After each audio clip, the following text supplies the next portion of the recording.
want to get in the egg. No, it's fine. Okay. I don't know if is this the correct way to do this? Very Swedish and very comfortable. I'm looking at the stagehands, wondering if I picked the right spot. I think we're good. So how are you, Mark? I'm good. Tired. Tired? Yeah. I'm tired too. I didn't do what I was supposed to do. Yeah. And sleep. I don't know if everyone here has seen the documentary Behind the Curve, but Mark is featured in that documentary. It's on Netflix. It follows you around. It turns you into more of a superstar than you already are. I can vouch that we spoke earlier, and you were a very smart, capable, decent, attractive man. Oh. There's something in your biography that no one ever asks you about, and I want to start here. Yeah. Just to break the ice. Yeah. You used to be a pinball champion? I used to play video games for a living. It's true. Okay. I started out, that was how my career started out. I was a sous chef at a Mediterranean restaurant in Seattle, and I won a computer pinball tournament back in, 94, long time ago, by a little company out of Tokyo called Little Wing. And the producer out of Boulder, Colorado, afterwards hired me as a ringer. So I traveled across the country. You were a pinball ringer. Just video game ringer in general. I just played whatever games they had, and I went to Macworld and San Fran and Macworld and Boston and E3 and stuff like that, and made the games look better than they were. And that's how I started out. You made games look better than they were. Yes. So if I'm hearing you correctly, this planted one of many seeds in which you realized there are hidden forces at work pulling the wool over people's eyes. Yes. And you were part of a conspiracy. Yes, I was. I was part of a pinball conspiracy, a video game conspiracy, as it were. That's a pretty cool gig. So you've already been famous once. That's interesting. Yeah. Where did you grow up? Did you grow up in Seattle? I grew up north of Seattle, if anyone knows the Seattle area, up in the United States. A little rural island called Whidbey, W-H-I-D-B-E-Y. Very hard to get in trouble on Whidbey. Short of throwing rocks at cop cars, it was extremely tough to get in trouble. Did you throw rocks at cop cars? No, but we thought about it a lot. Yeah. I'm not sure what to think here. Sort of a shadowy pinball champion, throwing rocks at cars, small town near Seattle. Yep. What were you into? I mean, what was your life before this? What was your career? I'm older, so I know everyone here is super young and super attractive. But that's just Scandinavia. But growing up in the U.S. in the 80s was a little different. You know, you could, like, for example, you could go to university on basically money you found in your couch cushions. It was that easy. So no one really thought about the future that much. And we were just like, oh, let's just have fun.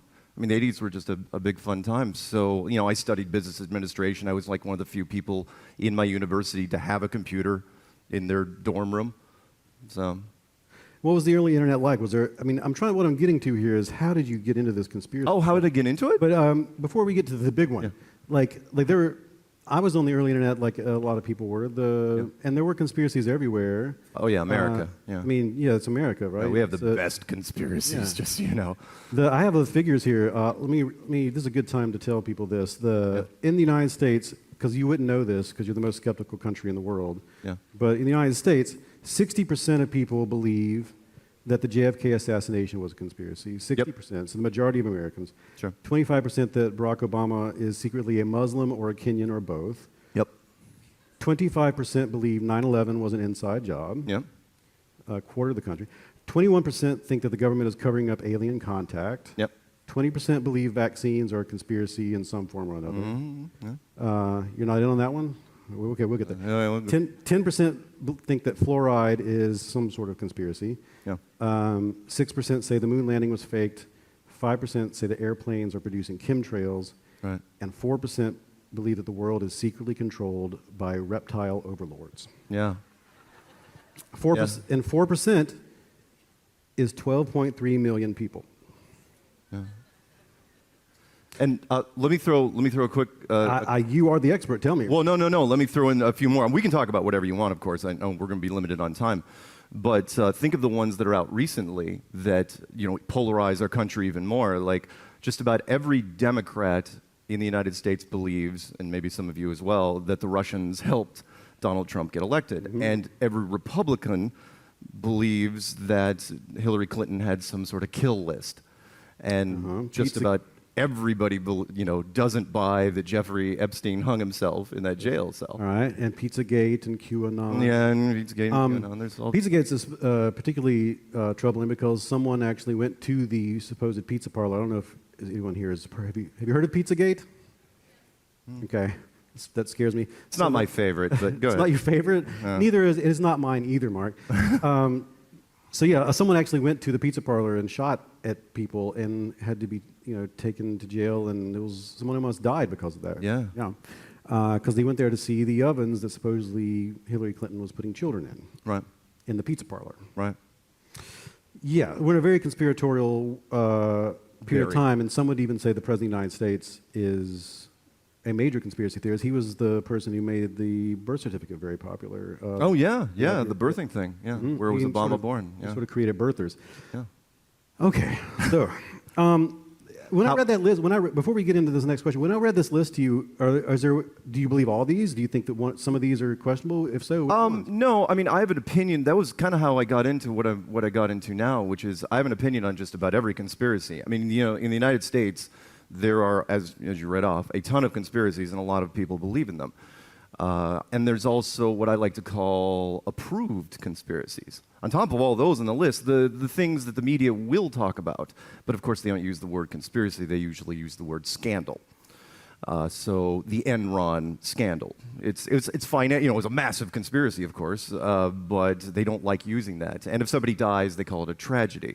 Very few times will they actually use the word conspiracy, but that's why I call them approved conspiracies. So are there any of these sort of mainstream yeah. conspiracies? I mean, there's quite a few of them. Again, but you don't want me to go down those what I'm rabbit holes. interested in as a first real question here, after we've established our happies and our report, I want to know, are there any of these mainstream conspiracy theories that you are skeptical of?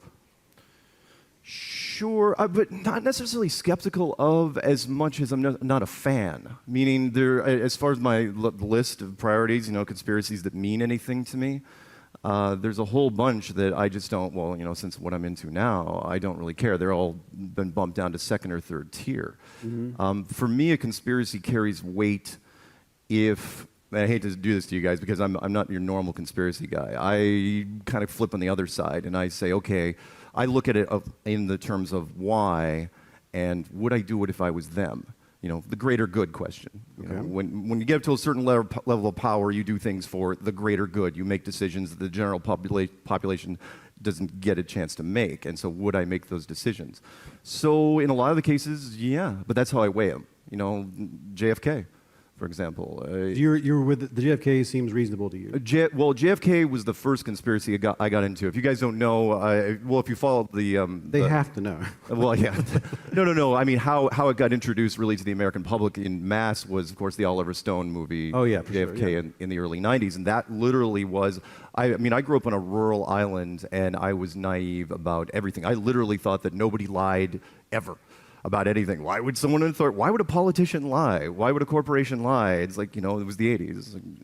And then when I saw JFK in the theater, like on opening weekend, packed house, and everyone left there. I mean, of course now you've got the stats, but back then, everyone that left that theater was pretty ticked. Sure. At the time, why not? But did I agree with do I believe in the JFK conspiracy? Sure.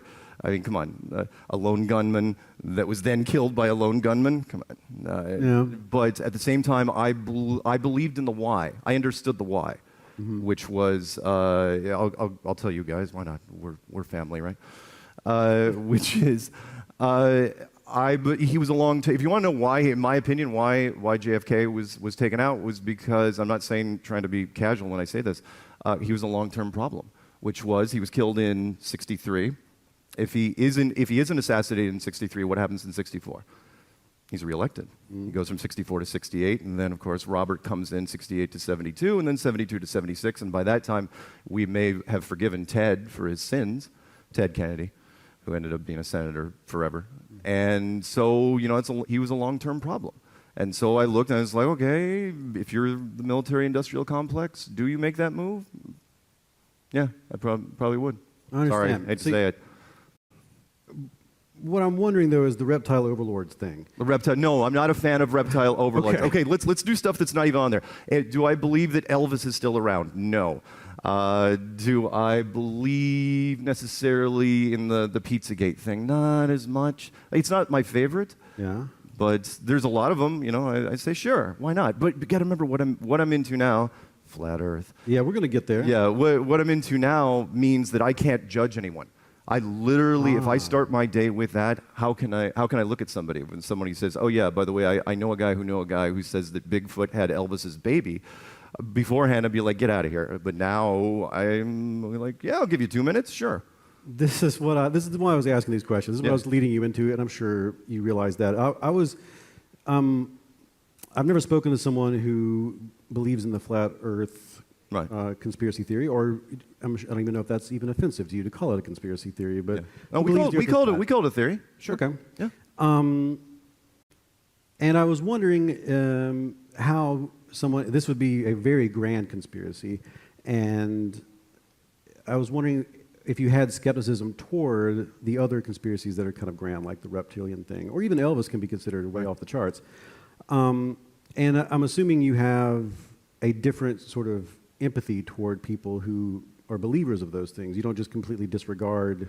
I do. Okay, I'd like to hear more about that. I do. I mean, you know, I hang out in conspiracy circles. I do conferences, and everyone that goes to these conferences, it's not just one thing. They have, that list, and which is really interesting because most of them, if you want to rate them, it's like, okay, what's the top 25 in order of importance? They all have completely different lists, and they debate them at length at these conferences. Mm-hmm. And I absolutely have empathy for them. Because I know, and there again, I'm a little different because I put myself on the other side of the chessboard. But for them, because I know the question is, how do people get into conspiracy theories? Why did they get into conspiracy theories? And most of the time, when I look at them, it comes down to a simple. Maybe I'm oversimplifying it when I say good and evil, right and wrong. Everybody wants to be the white hats, but you can't wear the white hat unless there's some black hats. Mm-hmm. And if there aren't any immediately in front of you, you're going to find them. What was the saying? When you have a hammer, everything looks like a nail, type of thing. And that's where, a lot of it comes from. But at the same time, we all know there's real deception out there. And so the lines get blurred. And that's where it starts for them. Well, how did you, you seem to have a very cogent view of how conspiratorial thinking works. Yeah. How did you find yourself in this flat Earth stuff? Like, what is the story? Oh, because what is the origin story of how this happened? Yeah. The origin story was, starting with, again, I'm not the traditional guy where, I pull the drapes and I hide in darkness and I think about how sinister everything is. But I had an opinion, like I said, on just about every conspiracy you can think of, to where I basically ran out of conspiracies, interesting things to look at. You say you're like an aficionado of conspiracy. Yeah. I mean, again... You're just into it. Yeah. I like some, I didn't like others, but I'm also a huge movie fan. I'm a huge media guy. I absorb so much media.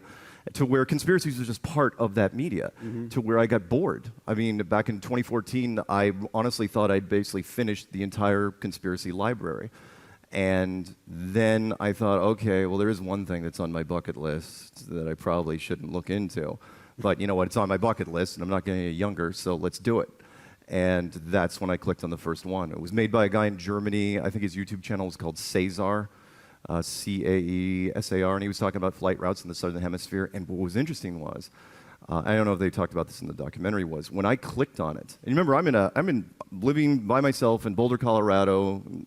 And there was nobody else with me. And I remember getting a visceral response to clicking on the video. I got actually emotionally flushed, which was weird. If you're on the internet, you've all clicked on some really weird stuff out there. You shouldn't be clicking on, pages come up. Nothing really embarrassed me, but this did. Nothing embarrassed? I've been embarrassed. Well, no, there's stuff. It's like, oh, that's kind of gross, but the rest of it was okay. But it never embarrassed me. Like physically, I've never got actually flushed.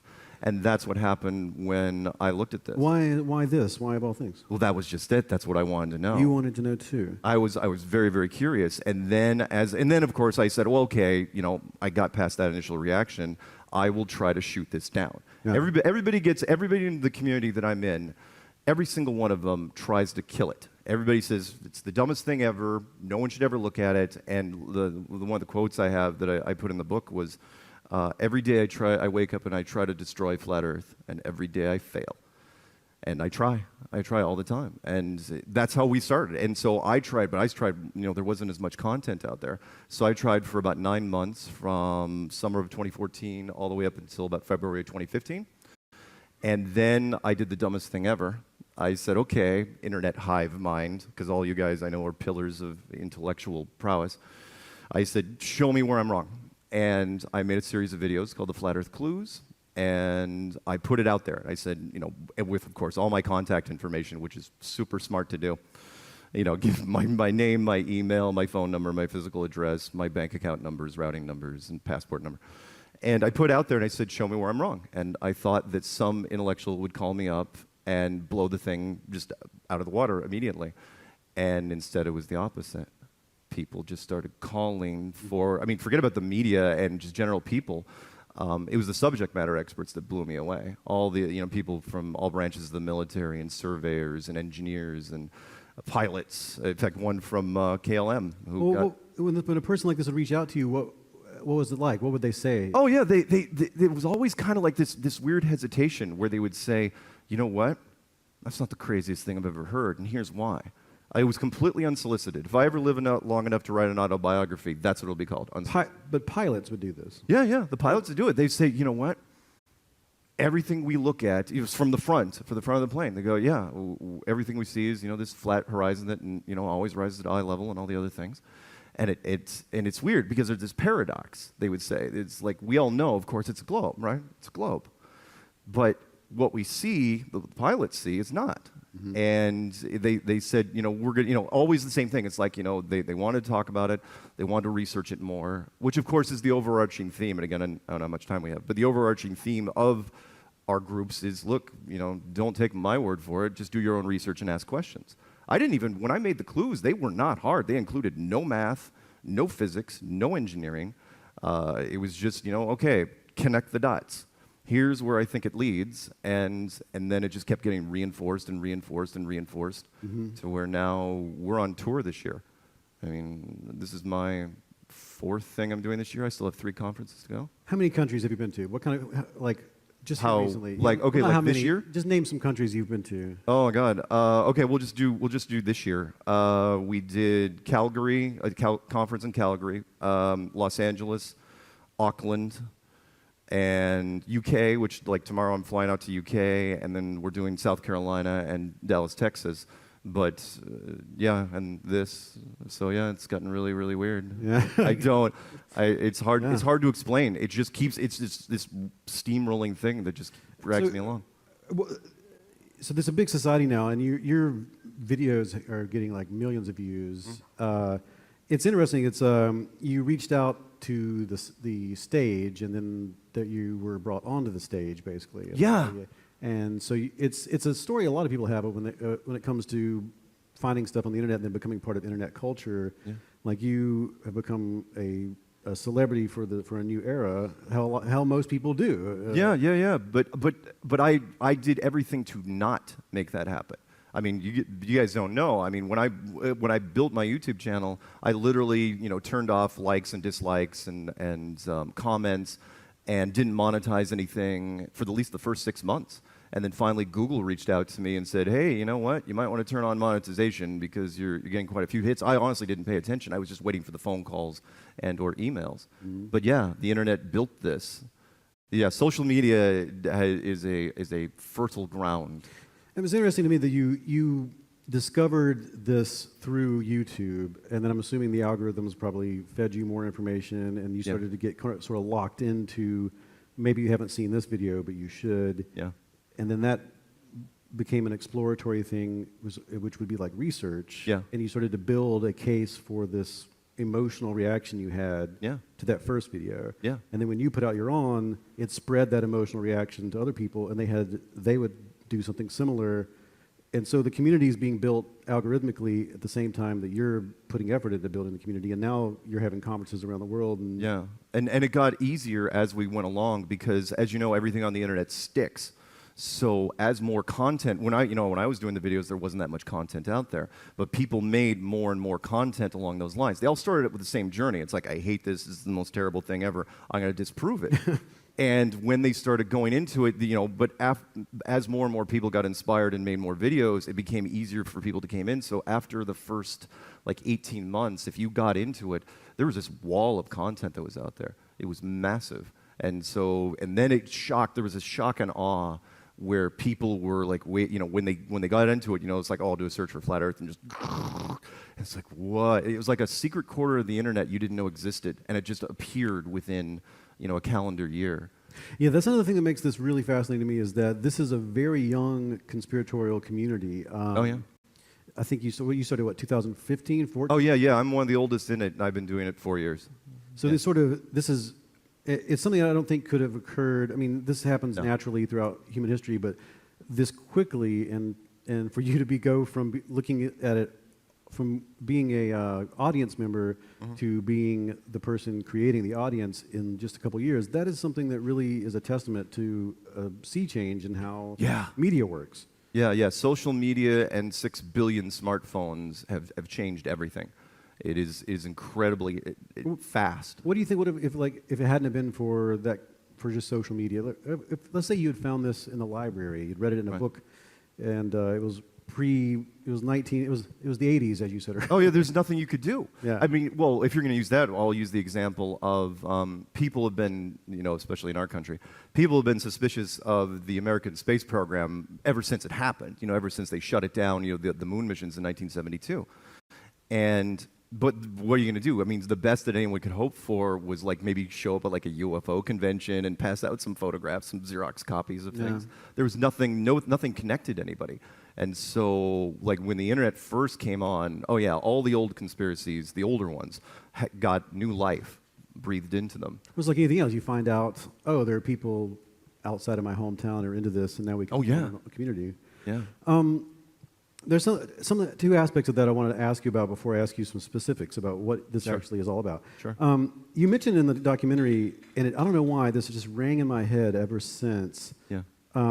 Once you become a flat earther, you can only date other flat earthers. Yeah. Is that a thing? There's flat earth dating apps. There's a whole flat earth social thing happening out there. Yeah, because the paradigm is so huge. Have you been on that app? No, I haven't. but I didn't have to either, because... Oh, of course not. Because seriously, I'm just not kidding you. When I would show up at conferences, I would run into people, some wonderful women over the last 4 years. They would be like, "Oh yeah, I'm into this, want to know more about you," and we started doing stuff. And so, yeah, but everyone kind of says the same thing, because there are marriages have failed because of this. People, relationships have been destroyed because of this. Because why is that? Because it's such a huge, overarching paradigm shift that if your spouse or significant other or whatever isn't into it, there's an impasse there. Something's got to give, and so that just fails sometimes. But in the same way that you can find your community, though, you can find a partner who'd be into it. So you shed this, it's another internet phenomenon where because of this new resource, you can find someone who would be okay with these beliefs, these new beliefs, these very young beliefs that have come into your life. Yeah. It's a strange world to live in. Again, it's so young, and we try to do all. We're basically in uncharted territory every month. We just keep doing what we're doing, but most of us don't even know exactly why we're doing it, other than we're inspired to do it. Inspired to to spread the word. And I know that kind of sounds like a pseudo religion. It's I think you grabbed the back of a train here, and you're being Peter. Yeah, or an amusement park ride, where it's, for me especially, it just came along, and it's like, okay, I'll go where it leads, wherever it's going. One other question about this. What about your friends and family? How do they treat this? Is your social group all made of people who are flat earth? No. I mean, it's very yeah. My friends are all on board. However, family is mixed. It's a pretty even split. Mm-hmm. Most of our community is in the closet. If the gay community is 50% in the closet, then the flat earth community is 90% in the closet.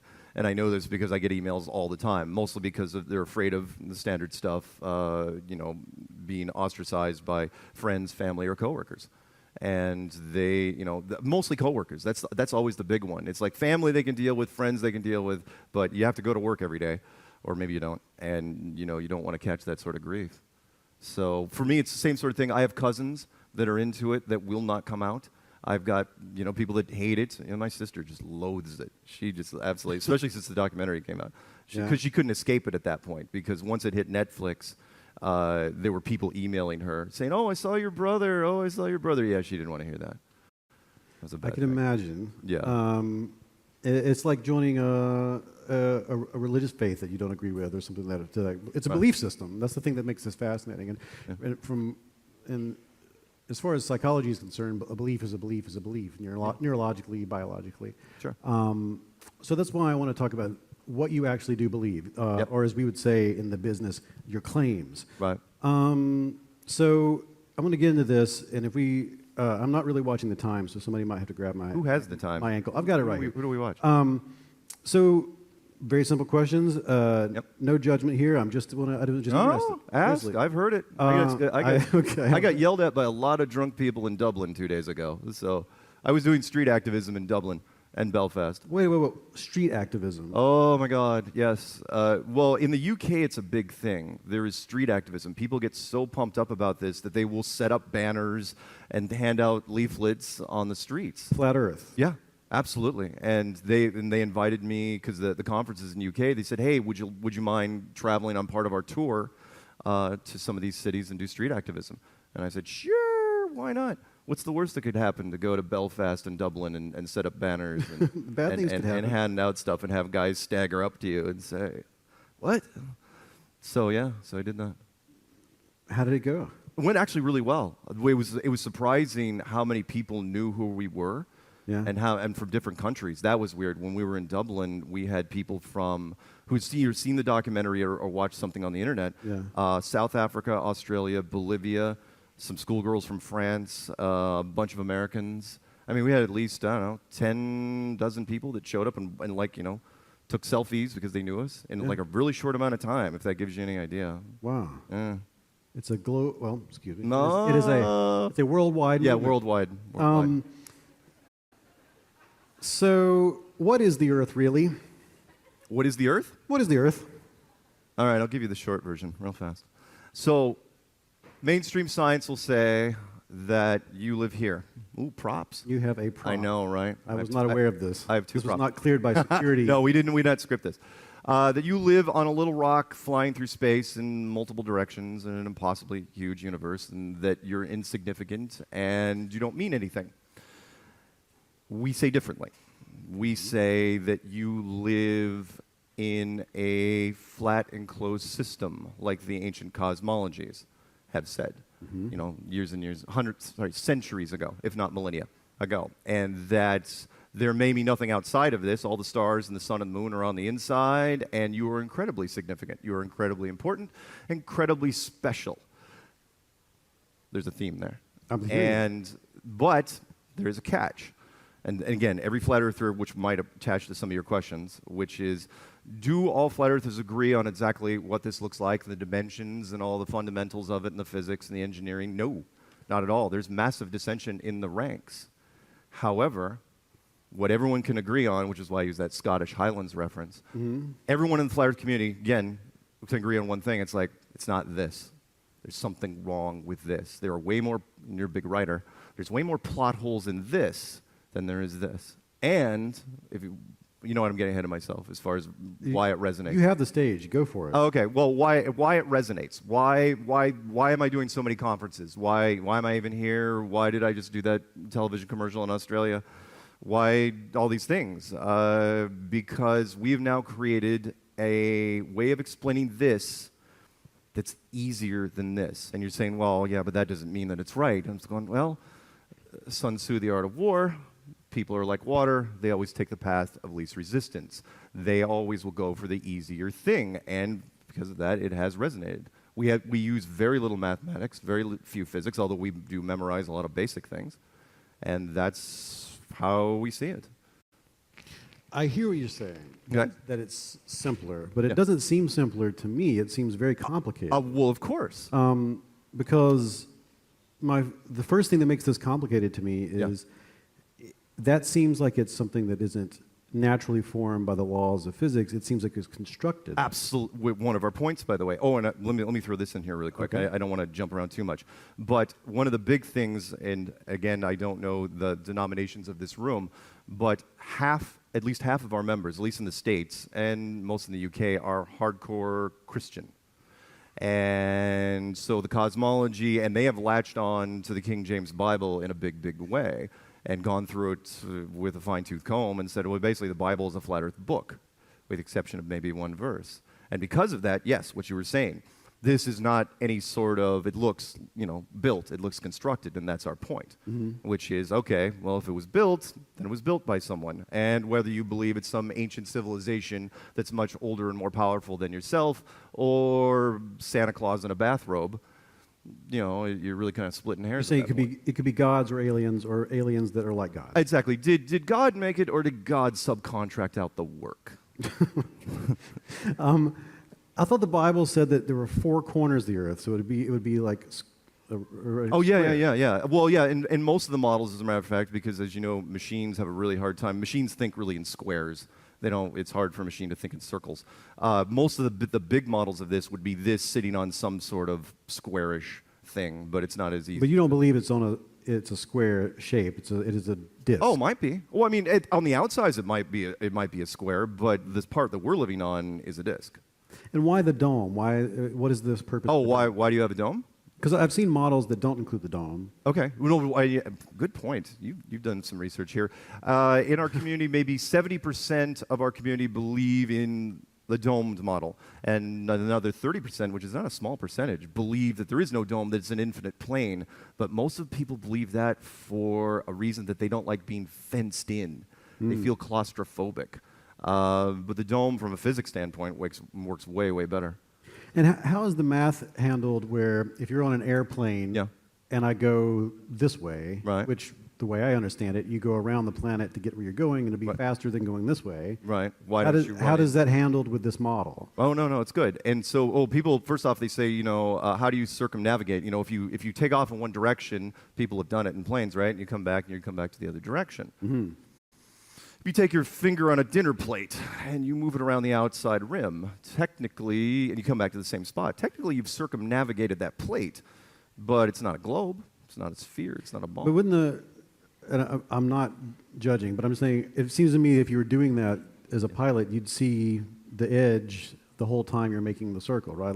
Oh, you mean like if you're on the outer edge? Yeah. Well, sure, but then that goes into a whole other thing of the Antarctic Treaty. And again, I don't know how many people have watched my Flat Earth Clues or even watched the Behind the Curve documentary, but the Antarctic Treaty was one of the things that kind of pushed me, the tipping point for me, which is... This is the Treaty of Nations to lay claim to the... Antarctic is the only treaty, the Antarctic Treaty is the only treaty that's never been broken in the history of mankind, and no one can go down there. Other than military science. No one can mine it or the what? Claim it. Yeah. I mean, if you're a corporation, let's say you're British Petroleum, you cannot set up shop there. Although I think some people are starting to lay claim to certain areas. Well, claims is one thing, but corporation-wise, you can't send anyone down there. And I get it. When I was, again, if I would have done the same thing, and by the way, there's another premise to this, in that the best and brightest people, we didn't even detect this thing. We had the maps, but we didn't even have the technology to prove it out to the military and the governments until about 1960, when we had, decent airplanes. So it was constructed. Right. It didn't form naturally. Right. Is this floating through space, or is it hoisted upon something? How is it? Why? There doesn't have to be space. That's the other thing. If all the stars are on the inside, that could be it, which is also another one of our points, which makes it easier, which is these things seem to be the exact same size, or roughly the same size, same mass. You could hold the same amount of people, except that this cannot exist on its own. This needs a whole bunch of things to support it. It needs a sun, it needs the solar system, it needs a galaxy around that, and a universe around that, not to mention geometry and trigonometry and calculus and quantum mechanics. That's it. That's all you need. In fact, who's say there are 7 billion people living in that thing right now? What's on the bottom? The what? What's on the bottom side of it? Oh, on this, it's a coin. No. This was made by an Italian company. They just called me. No, up I'm talking about the actual flat Earth. What's on the bottom? We don't know. I mean, what's the core of the Earth, for example? Deep. Little quick thing for you guys, may or may not know, and that is the deep. If you believe in this, then you believe that the core of the Earth is 4,000 miles straight down, give or take. And we've all seen the cross sections in the science labs, red and orange and yellow and white, that white creamy center. Mm-hmm. Deepest hole ever drilled was by the Germans and the Soviets, 8 miles, 12 kilometers. Right. So this brings up an interesting point. There are many mysteries of the universe to which we have only a few pieces of evidence so far. We don't have the tools, or perhaps we haven't done the work yet. Yeah. I think there is a conception that in something like the flat Earth, that the people who believe this have an answer for absolutely everything. But if I'm hearing you correctly, you're saying that there is a lot of room for mystery within this model as well. Oh yeah, we don't have that. I mean, I've been doing this 4 years. So we don't have the answers, not even close. So how did people figure out that it was flat? I mean, what were the okay. What were the clues that led to this? If you don't have the answers to everything, we don't have I can tell you it's a good one. Which is, again, for anyone here, can I prove this to you in a court of law right now? No, I can't. But can I create so much reasonable doubt in this that you have nowhere left to turn but to some sort of model like that? Yeah, I can. Do it all day long. And that is why, if you want, again, why it resonates the way it does. That is why. This is interesting to me for a lot of reasons. This, the reasonable doubt thing you're talking about. It seems to me that you've created a very high degree, a very high standard of proof for the globe model. Yes, very high. And it's not immediately apparent to me that you are holding the flat Earth to that same degree of proof. Well, the science community tries to do that, but again, remember, we are really young by comparison. This has been out there for better part of 5 centuries. Whereas this is the new version of this. We call ourselves basically Flat Earth 2.0, whereas the old societies would be like 1.0. We're still, working through it. So if I'm hearing you correctly, and please correct me if I'm wrong. I want to I don't want to misrepresent you in any way. Yeah. You're sort of leaving it. This is a very old model, right, and this is a very young one, and this is, to you, just a new hypothesis that you're putting out there into the mix that can be tested scientifically like any other hypothesis. Yeah. And how, to the best of your understanding, has it stood up to that testing so far? Really, really well. I'll give you a quick 5-point breakdown. Okay. Which is, because we've had to come up with our own tests, and science has challenged us with our own tests. So there's a German, and you guys might know it better than I, there's a German television company network out there called ZF1. And they contacted me because I put a challenge. I go, give me somebody in astrophysics. Give me somebody with a master's or PhD in something that I can talk to. And they found a guy out of Georgetown. And they said, okay, what we're going to do, because we don't want you guys talking over each other, we want to make this compartmentalized. We're going to have you record 5 quick questions, and we're going to take that video and play it for him, and he's going to respond, and we're going to go back and forth. You guys will probably not actually talk to each other at all, maybe. So they go, you start. And so I gave him 5 quick points, and I won't break them all down for you just because of time. But the first one would be long-distance photography, that you can see way farther with HD cameras than you than you should be able to because of the curvature of the Earth with its 8 inches per mile squared. The second one would be gravity versus the vacuum of space. How does the vacuum of space not rip off our atmosphere entirely? Which I've got some great arguments for. I'm not going to get into this second. Eclipse shadow, too small. The blackout zone is 70 miles wide on a 2,000 mile wide object, but yet we don't see the same thing when the Earth is in front of the sun. And the moon temperature, which I thought was just a bizarre thing that came up with by somebody else, which the moon actually generates its own cold light up to 13 degrees Fahrenheit colder than moon shade, which shouldn't be possible. And which doesn't, of course, prove a flat Earth, but it does absolutely destroy the relationship between the sun and the moon. And last but not least, the Van Allen radiation belts, which is the Van Allen radiation belts, which were announced by NASA in 1959. If they're so deadly, then how did the Americans get through them round trip with aluminum shielding? Things can stop radiation, gold, lead, and a whole bunch of water.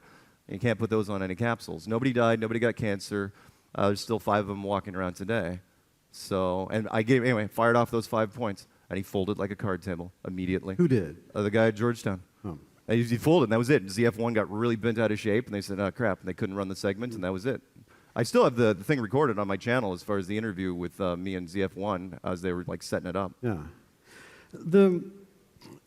I hear what you're saying. I've heard some of these before, but not all of them. Some of them are new. There's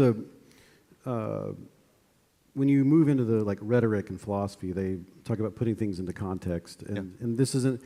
I feel like we're moving into the context of we have to choose what epistemology we're going to like stick to make sense of things, and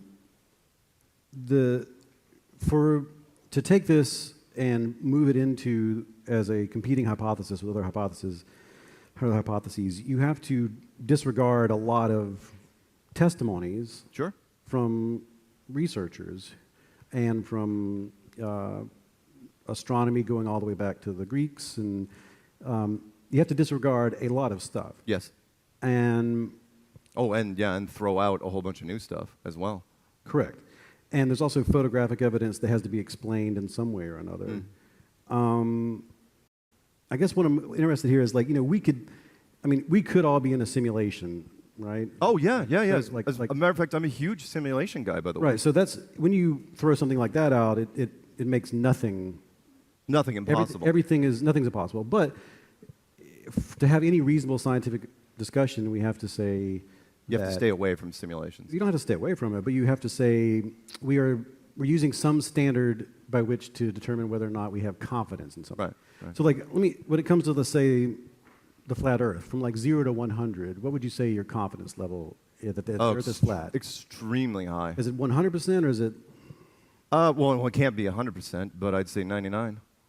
So if you were to see evidence. Oh, I'd quit. I'd quit in a second. You would quit? Absolutely quit. So you're willing to give up this belief if you were found compelling evidence? Which is different from the documentary, and I know Daniel, and I know they spun that at the end. But no, I've told people all the time, I go, look, I will quit this thing tomorrow if you can blow it away. And that's what I was asking for in the beginning. I literally wanted somebody call me up from MIT, or Harvard, or Yale, or Oxford, or whatever else is out there, and say, look, shoot it down. Tell me where I went wrong. So how would a person go about figuring out, what to you do you consider reasonable when it comes to testing this? Because there are people who have presented tests and said, it fails my test, and I'm assuming you disagree with them. Right. What do you consider to be a good Are there any tests that could get me out of flat Earth right now? How does a person go about figuring out what is and is not true?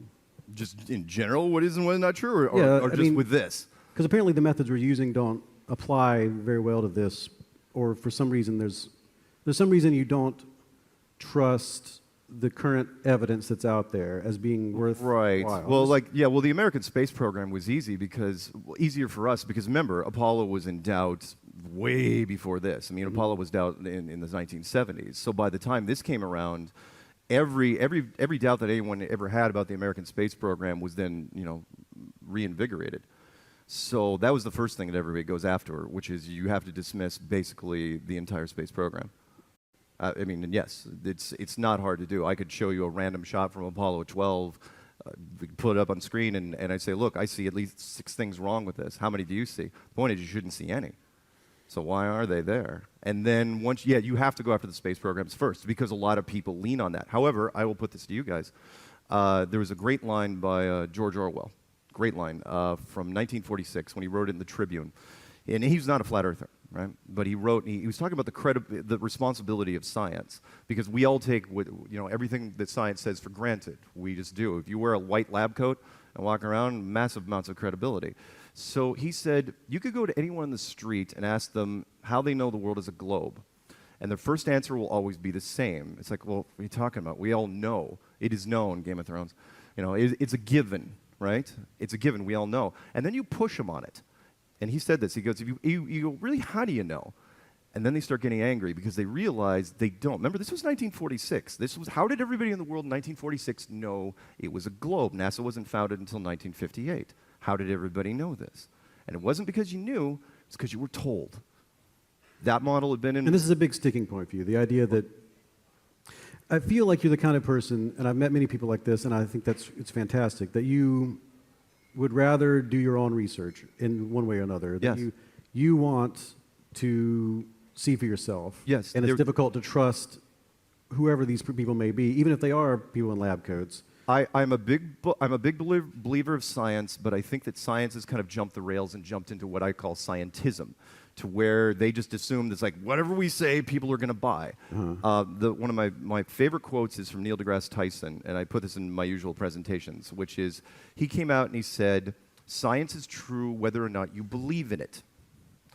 And I thought that was one of the most arrogant things I've ever heard, which basically means, if we say that it's a fact, it's a fact. And it's like, yeah, until the day it isn't. Science is wrong about lots of things all the time. This is a self-correcting mechanism.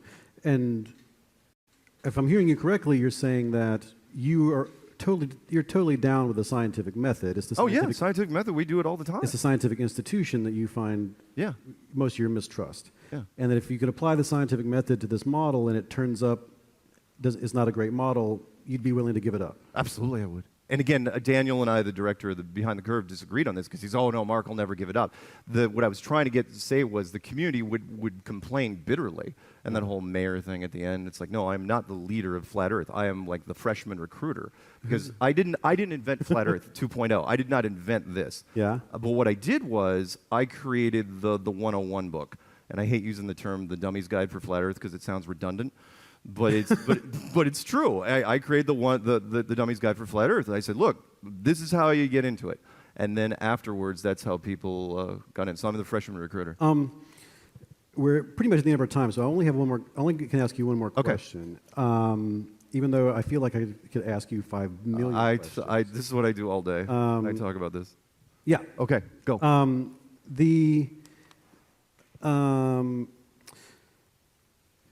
Something I'm incredibly fascinated in is the idea of conspiratorial thinking, and there are actually questionnaires you could ask people to determine where they fit on that, and there's not necessarily a bad thing. It's not a bad thing at all. Conspiratorial thinking is probably evolutionarily sound to determine whether or not there are bad agents out there who are conspiring against you, because it happens, right? Yeah. But I've seen that the conspiratorial thinking within the conspiratorial community has created these bizarre schisms and layers. Yeah. Aren't there people in the Flat Earth world Yes. Who think that you are a secret agent and this whole thing? Oh, we're going to end on that? Okay, yes. So this is I'm going to ask this. Yeah. There's going to be a 2-part question, and you're going to talk, and when you're done, we're done, okay? Okay. One thing is, couldn't this be a conspiracy, to hide an even deeper truth about the world? Yes. And this is all false flag stuff Yeah. that was put out there for you to find, so that you would not go further and find the real truth. Yep. Okay. Sure. And secondly, there's people like Math Powerland, real name, who think that you are part of a conspiracy to make other flat earthers look bad. Exactly. There's a new term out there real quick. If you could wax poetic about that, we'll end there. Okay, real quick, there's a new term out there. You guys will hear it eventually. It's called auto-hoaxing, which is conspiracy people. There's a lot of conspiracy people that have seen so many conspiracies that they think basically every news story has the potential to be a conspiracy. So it's basically fake until proven real. No matter what it is on the media, that's what it is. Am I the greatest secret agent ever? No, I am not. No, I have nothing to do with any agency. Not at all.